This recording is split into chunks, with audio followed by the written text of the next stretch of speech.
warahmatullahi wabarakatuh. Selamat Waalaikumsalam. pagi sahabat sehat, menyapa sahabat sehat semua dalam IG Live Karya di pagi ini. Dengan host hari ini saya Herlia. Kita hari ini akan bahas-bahas tentang personal base nih ya. Semuanya udah sehat-sehat semua ya pagi-pagi hari ini ya, semoga ya.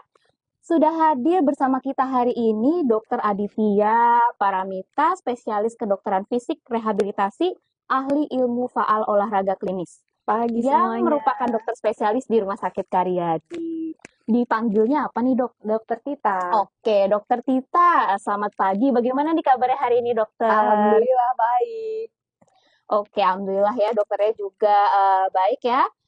Nanti untuk sahabat sehat yang mau bertanya, silahkan tulis pertanyaannya di kolom chat ya. Nanti akan kita bahas bersama dokter Tita. Oke. Karyadi kan sudah menjadi official medical partner Borobudur Marathon nih dokter. Jadi kan hari ini kita akan bahas tentang personal base itu seperti apa ya. Jadi kita mungkin langsung mulai aja kali ya dok ya. Ada beberapa hal yang ingin saya tanyakan nih.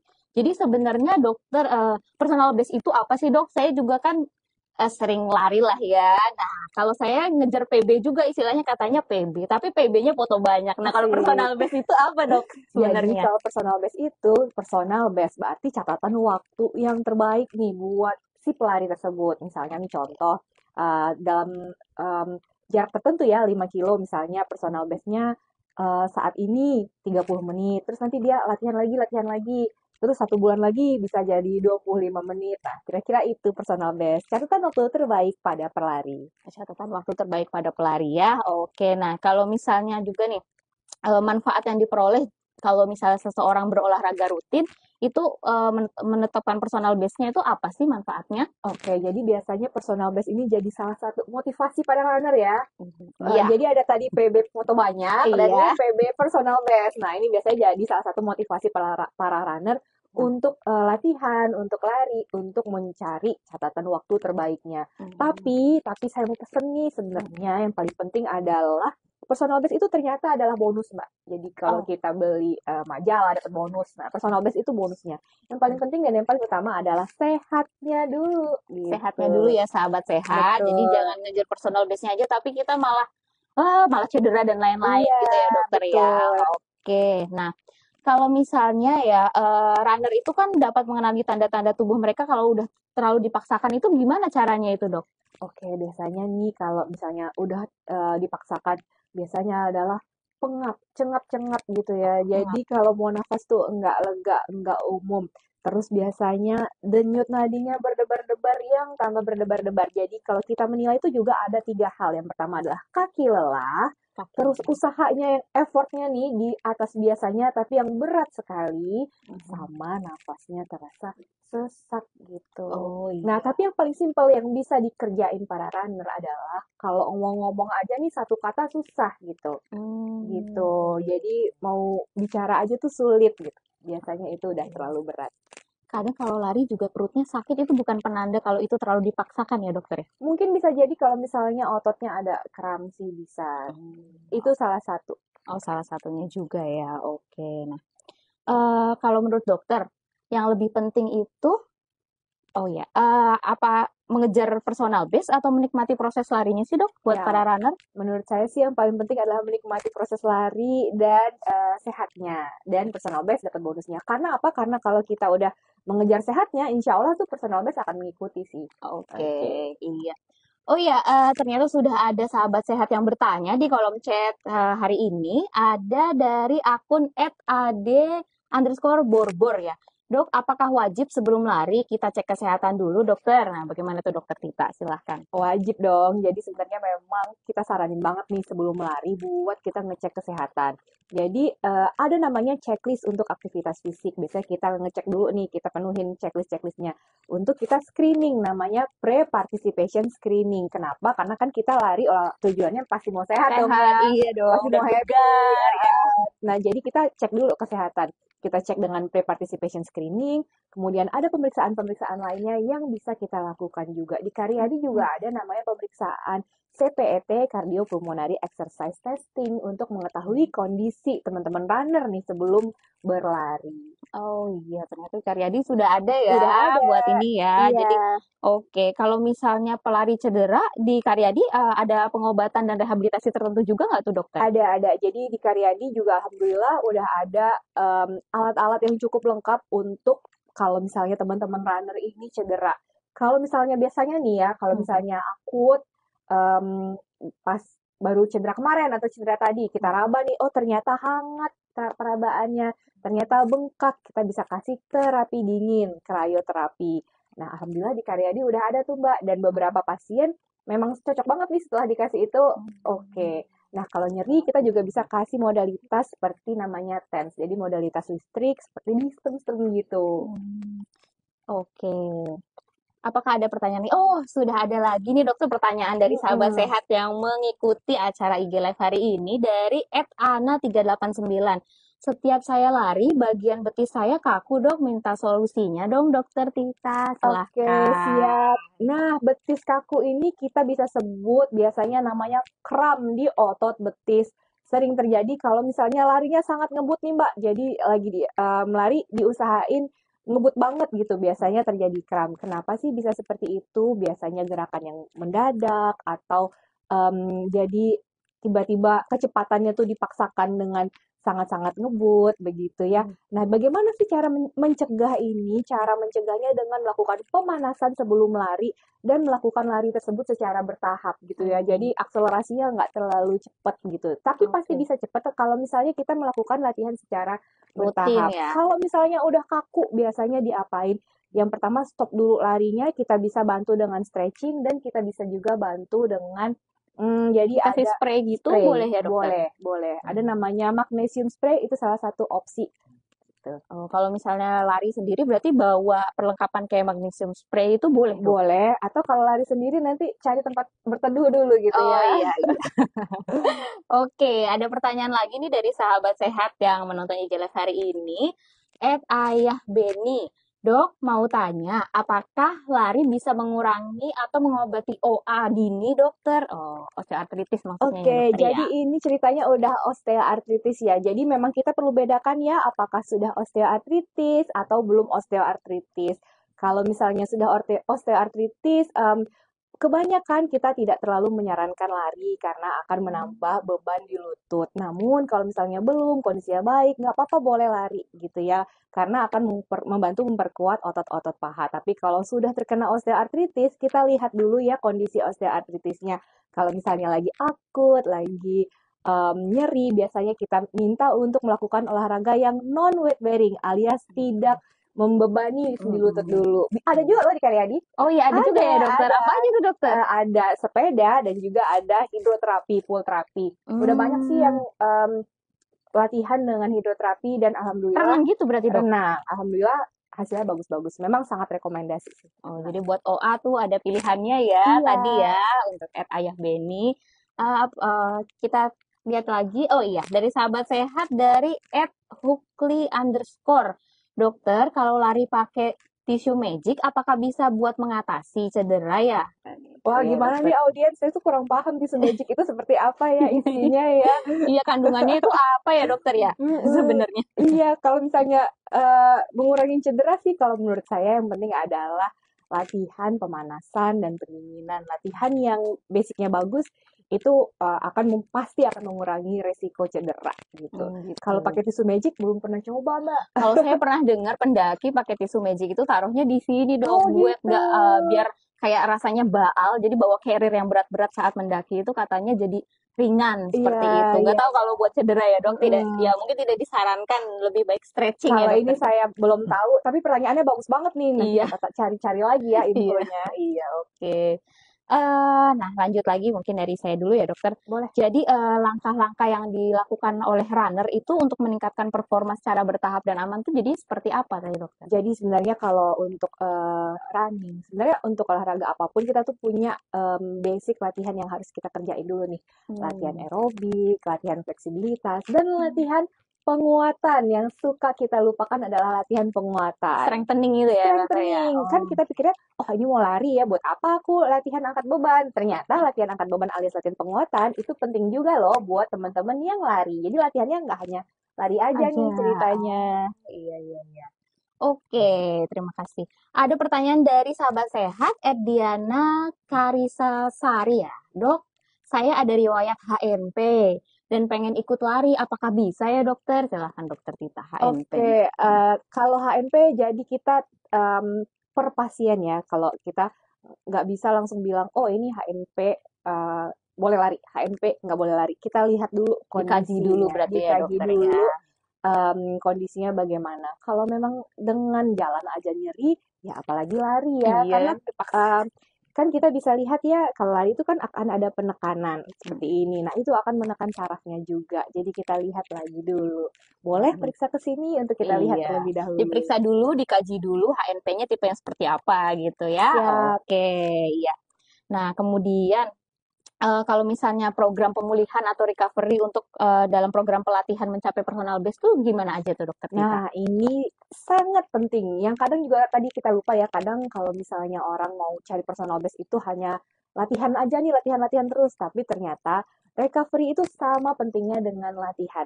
Ya, rest is a part of training too. Justru dengan recovery, dengan rest, tubuh kita ini bisa pulih nih. Bisa pulih, bisa bantu kita untuk lari lebih ngebut lagi gitu ya. Jadi recovery wajib harus.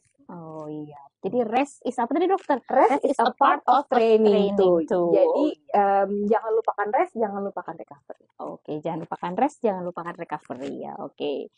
Terus menurut dokter Tita nih, bagaimana sih dok efektivitas penggunaan alat bantu misalnya jam pintar atau smartwatch ya, aplikasi atau pelatih untuk mengukur kemajuan runner dengan aman. Karena kan katanya lari itu olahraga murah, tapi ya banyak aksesorisnya tuh dokter. Apakah memang perlu ya dokter ya? Kalau menurut saya perlu. Kalau ya, jam sahabat tuh sehat. sebenarnya kan ada yang harga terjangkau, ada yang harga di luar Nurul. Terserah mau milih yang mana. Yang paling penting adalah jam tersebut bisa menunjukkan denyut nadi kita. Oh ya, oke. Karena kalau misalnya sebentar ya, kami ambil dulu. Oh iya. Ini Saking semangatnya. Saya taruh di mana ini? Oke. Iya, jadi perlu ya, mungkin cari yang terjangkau, nanti dijelaskan lagi. Ya, bisa. Yang paling penting jam tersebut bisa memunculkan heart rate, denyut nadi.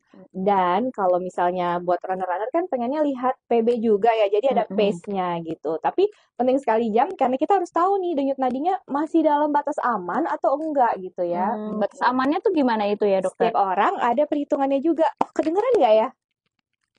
Masih kedengeran? Iya. Oh, kedengeran ya. Aman? Aman. Oke, kita lanjut ya. Jadi kalau misalnya batas aman itu setiap orang ada perhitungannya juga berdasarkan umur. Umur. Tapi kalau mau akurat pakai alat CPET untuk kita tahu heart rate maksimalnya berapa. Itu ada di Karyadi dok? Ada di Karyadi ada. Iya, oke. Kayak saya juga pernah dengar VO2 max kayak Ya, gitu-gitu betul. itu apa ya dok? Nah, kalau VO2 max itu adalah artinya kebugaran kardiorespirasi ya. Jadi semakin tinggi nih VO2 max-nya berarti dia semakin bugar, semakin bagus kondisinya. Nah, biasanya kita gold standar untuk pemeriksaan VO2 max adalah dengan menggunakan alat CPET tadi. Oh, jadi bisa diukur juga pakai CPET Bisa. yang di Rumah Sakit Karyadi. Bisa. Oke ya. Kemudian kalau rekomendasi dari dokter Tita mengenai pola latihan untuk mendukung performa runner yang ingin mencapai personal best itu seperti apa dokter? Jadi memang tergantung ya, pertama kita target dulu nih mau berapa jaraknya ya. Kita pasti mulai dari yang rendah dulu dong. 5K mungkin. Iya, 5K, 10K, kemudian selanjutnya 21 ya. Iya, maraton, kemudian maraton. Nah, tentu kita program latihannya itu tadi terdiri dari aerobik, terdiri dari strengthening. Biasanya kalau aerobik latihan lari biasanya ada latihan lari yang daily run, kemudian latihan-latihan untuk meningkatkan kecepatannya. Nah, itu biasanya kita 3-5 kali seminggu bisa. Nah, yang paling penting adalah strengthening, jangan lupa 2-3 kali seminggu. Kenapa sih harus latihan strengthening juga? Dengan badan yang kuat, dengan otot-otot yang kuat, larinya makin ngebut nih, Mbak. Jadi kita tuh bisa istilahnya running ekonomi itu bisa lebih baik dengan kita latihan strengthening. Oke, iya. Nah, ada pertanyaan dari sahabat sehat @hani_balabala. Dokter, saya sering kram otot di area sekitar. Biasanya terjadi pada saat aktivitas yang membuat dada tertarik tiba-tiba. Apakah itu karena kurang olahraga ya, dokter? Bisa salah satunya kurang olahraga, jadi ada banyak sih penyebab kram tadi ya, mulai dari kurang stretching sampai juga gangguan elektrolit, tapi mungkin bisa gangguan karena olahraga atau juga tadi kurang di stretch dadanya. Oh, dadanya Gitu. juga perlu di stretching Bisa. juga ya? Oke. Oke. Ada lagi pertanyaan dari... Oke. Kalau misalnya dokter, saya juga pernah kenal DOMS ya, pernah dengar ya, itu juga bisa terjadi pada pelari juga ya, runner juga Bisa ya? kalau misalnya tadi ya latihannya kira-kira agak terlalu diperbanyak gitu ya. Jadi sebenarnya itu DOMS itu ya kram-kram gitu juga ya, dokter, Jadi tuh ototnya. kayak pegel-pegel. Oke. Jadi kayak misalnya namanya delay onset muscle soreness. Jadi tuh rasanya ototnya tuh kayak sakit-sakit linu-linu gitu. Iya. Itu kalau misalnya kayak gitu, apakah harus menghindari kegiatan-kegiatan tertentu gitu, dokter? Kalau misalnya Jadi kejadian kita seperti itu. masih tetap boleh exercise, tapi yang ringan dulu. Misalnya lari nih, kalau biasa lari kita boleh jalan singkat dulu aja gitu ya. Oke, Ceritanya iya. seperti itu. Oke, iya. Kalau misalnya setelah lari nih, dokter, sebenarnya itu harus jalan dulu atau langsung boleh istirahat sih, dokter? Kalau setelah runner itu? lari, yang paling penting adalah cooling down dulu. Cooling down, boleh jalan pelan. Kemudian pendinginan dengan stretching. Jangan lupa ya, ini yang suka lupa soalnya. Jadi sebelum lari harus pemanasan. Pemanasan dengan biasanya sih kita mulai dengan yang dinamik, jadi agak jalan cepat gitu ya. Kemudian lari, kemudian habis itu pendinginan. Pendinginan itu bukan minum air dingin ya, gitu ya. Jadi pendinginan itu dengan stretching tadi. Kadang kita kalau habis lari kan ada refreshment nih, dok. Sebenarnya boleh langsung minum yang dingin apa enggak tuh, dokter? Kalau saya sih nggak masalah ya. Kalau misalnya sebelumnya udah nyobain minum abis lari minum dingin, boleh nggak apa-apa. Oh, boleh, nggak apa-apa ya. Iya, Kadang kan refreshment harus diambil ya. Terus kalau misalnya ada water station, jangan skip ya. water station. Iya, penting juga nih ada water station ya. Katanya kan ada SPO-nya gitu ya. Kalau acara lari setiap 2,5 kilometer perlu ada water station. Nah, jadi itu harus dimanfaatkan ya, dokter ya. Karena supaya kita nggak dehidrasi nih. Oh, kadang kan karena kita mengejar personal best, jadi nggak mau berhenti deh. Langsung aja. Ternyata itu harus ya, dokter. Iya, kalau ada water station diambil aja buat mencegah dehidrasi. Oh iya. Foto banyak gimana foto banyak? Iya, foto banyak itu sambil water video. station juga banyak. Iya, foto-foto loh. Foto-foto ya. Kadang ada beberapa fruit station juga itu, dokter, berarti dimanfaatkan ya. Oke. Iya, jadi demi mengejar personal best, jangan sampai akhirnya kita men-skip yang memang sebenarnya dibutuhkan seperti water station tadi, kata dokter Tita, bisa mencegah dehidrasi para runner gitu ya. Ini ada pertanyaan lagi nih, dokter, dari sahabat sehat, @nia_bidur. Dok, kalau waktu lari kita kram, boleh langsung lari berhenti atau jalan dulu? Soalnya, apa nih? Setiap event ya langsung pada berhenti. Minta solusi. Baiknya gimana tuh, dokter? Boleh kok kalau misalnya lagi kram, perlahan untuk berhenti ya, gitu. Kalau ada tim medis mungkin ya bisa. Atau biasanya kan yang marshal yang lewat ya. Nah, ini penting sih sebenarnya pada pelari, sebenarnya pada semua olahraga ya, untuk mengetahui kebiasaan diri sendiri dan untuk mengetahui kondisi sendiri. Kalau misalnya nih sering kram nih, ya udah berarti harus sangu ya, Mbak ya. Sangu semprot gitu ya. Magnesium apa namanya, dokter? Magnesium spray boleh, atau spray yang lain juga boleh. Dan bisa untuk nge-stretching. Sebenarnya karena kan kita pengennya mengejar personal best ya, tentunya itu semua bisa dicapai kalau kita latihan rutin. Dan tadi kayak kata Mbak, misalnya syukur-syukur kalau misalnya ada pelatihnya juga. Gitu ya. Kalau ada pelatihnya. Sehingga lebih terstruktur programnya, lebih baik untuk mencegah cedera juga. Iya, kayak gitu ya. Iya, jadi perlu tadi ya smartwatch, kemudian ya bisa dicari yang terjangkau, sepatunya juga mungkin ya, dokter. Sepatu beda-beda ya. Iya, gimana tuh, dokter? Sepatu itu memang disesuaikan dengan cara lari kita. Gitu ya, apakah yang dia forerunner atau yang biasa gitu ya. Jadi memang disesuaikan dengan tipe pelari kita dan kita perlu, dan bentuk kaki ya. Jadi kan memang sepatu tuh ada yang dibuat buat yang kakinya small, ada yang buat yang wide fit. Jadi kita menurut yang kalau kata orang ini sepatu terbaik nih atau juara-juara satu pada pakai sepatu ini, belum tentu di kita cocok gitu. iya Jadi benar memang benar sangat-sangat benar. personal, baik banget. Dan Heeh. untuk mencapai personal best, jangan memakai sepatu baru saat race. Oh, jangan pakai sepatu baru Jangan. dong. Ya, Berarti dipakai latihan dulu iya, sendiri. betul. Sepatu Oh, harus gitu ya, dipakai sahabat latihan sehat. dulu. Jangan langsung sepatu baru unboxing hari ini, besok race kita pakai. Enggak, Oh. nanti nggak terbiasa gitu ya. Oh gitu, Oke. iya tuh yang perlu jadi catatan ya sahabat sehat. Nah, ini ada Mm-mm. pertanyaan lagi dari Ayah Beni. Setelah maraton, waktu ideal untuk istirahat lari berapa lama ya dok? Minta solusinya dong, dokter Tita. Oke, biasanya nih kalau 1 miles itu biasanya 1 hari. Kalau maraton itu kan 26 miles. Jadi biasa 1 mile ya, bukan 1 mile. 1 mile itu biasanya 1 hari. Jadi kalau maraton kan 26 miles kira-kira. Berarti 26 hari gitu. 26 Kira-kira hari. 1 bulan lah ya, hampir 1 bulan buat Hmm. istirahat. Apa sih maksudnya istirahat di sini? Bukan sama sekali tiduran Iya. ya, rebahan. Tapi masih boleh latihan-latihan. Cuma kita tadi balik lagi kenali kondisi kita sendiri, kenali kondisi tubuh. Kalau misalnya nggak perlu recovery run, nggak usah, nggak apa-apa, boleh jalan Oh, aja gitu, jalan aja nggak nggak perlu apa-apa. banget kok untuk recovery run. Boleh kok dengan jalan, yang penting kita kenalin tubuh kita.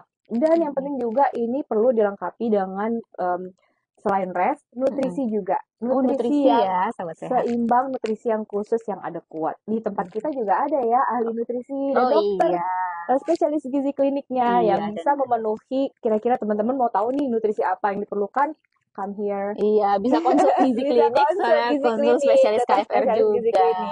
Oke. Ada lagi nih dari sahabat sehat @holil129. Dokter, setelah saya selesai lari, kenapa kok cepat ngantuk ya? Coba saya tanya, Mbak selesai lari ngantuk juga nggak? Biasanya saya langsung jajan soto, habis setelah soto baru ngantuk, Oh dokter. gitu, berarti ini belum jajan soto ya. Jadi gini, kan mungkin kita setelah lari itu capek ya biasanya. Itu yang bikin kita bisa mengantuk tadi. Nah, tapi nutrisi yang kira-kira kurang seimbang setelah lari itu jadi kalau misalnya kita lari nih, bensinnya habis nih, nggak diisi bensin lagi, ya stop dong mobilnya ya gitu ya. Nah, kira-kira setelah lari jangan lupa untuk men-top up dengan nutrisi-nutrisi tadi. Tapi nggak apa-apa sih kalau misalnya ngantuknya masih dalam batas normal sih, menurut saya wajar-wajar aja. Wajar-wajar aja. Atau mungkin bisa dicoba tips Mbak tadi ya, habis lari makan soto dulu. Iya. Mungkin habis itu baru ngantuk. Iya, baru ngantuk ya. Iya nih, oh iya kan setelah lari kan harus ada top up nutrisi tuh kayak kata dokter. Nah, kalau sebelum lari persiapannya memang harus juga nggak dokter kalau misalnya itu ya? Oke. Apa ada yang perlu dimakan? Apa ada perlu kadang runner ada bawa sesuatu juga tuh. Boleh.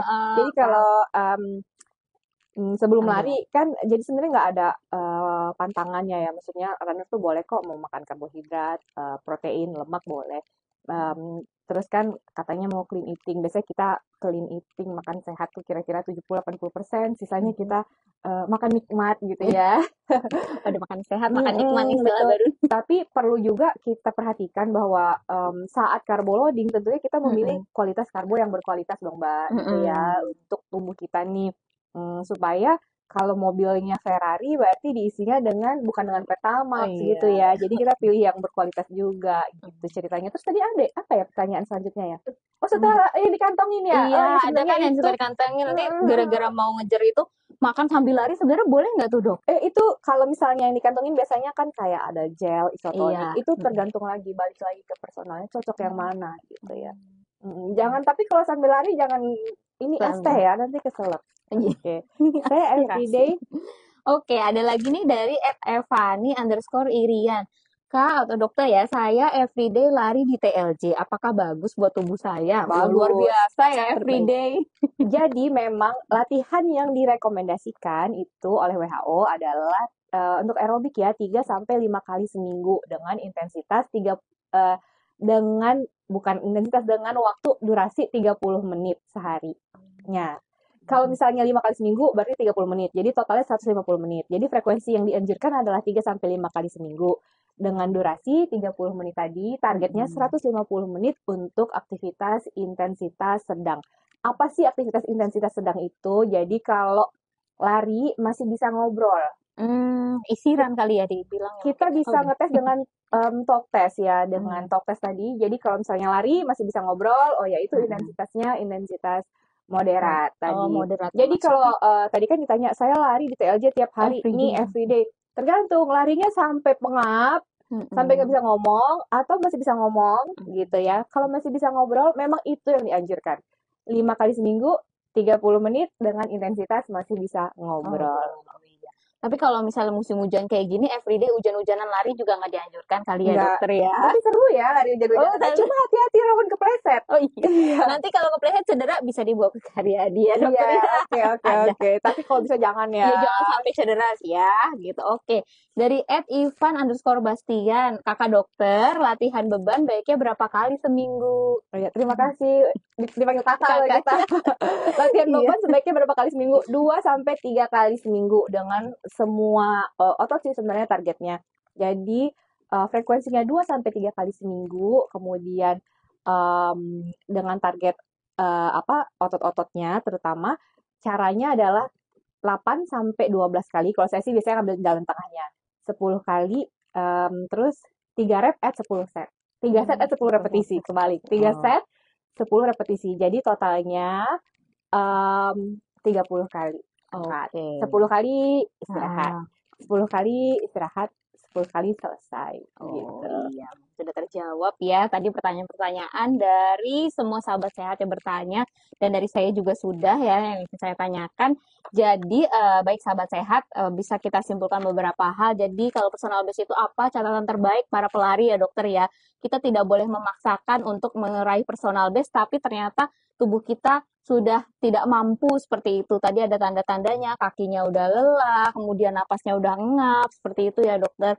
Perlu juga nih ada aplikasi dan kemudian ada smartwatch, aksesoris lain, sepatu juga disesuaikan karena akan menunjang juga, maksudnya body alignment juga saat lari, seperti itu ya dok, untuk mencegah cedera. Dan kalau misalnya ada cedera dan apa, bisa juga konsul ke dokter Tita nanti di Rumah Sakit Karyadi gitu ya. Kalau kalau check up nih nanti misalnya itu kemana ya dokter ya? Kalau medical check up ke Karyadi aja yuk. Dah. Terima kasih ya. Jangan lupa follow akun Instagram RS Karyadi @rskaryadi dan ikuti terus media sosial Rumah Sakit Karyadi karena di sana banyak informasi tentang kesehatan terkini. Kita sudah di penghujung acara, kita harus pamit ya dokter. Iya. Saya Herlia dan saya Dokter Tita. iya, oke, dadah semuanya. Dah. Semangat ya.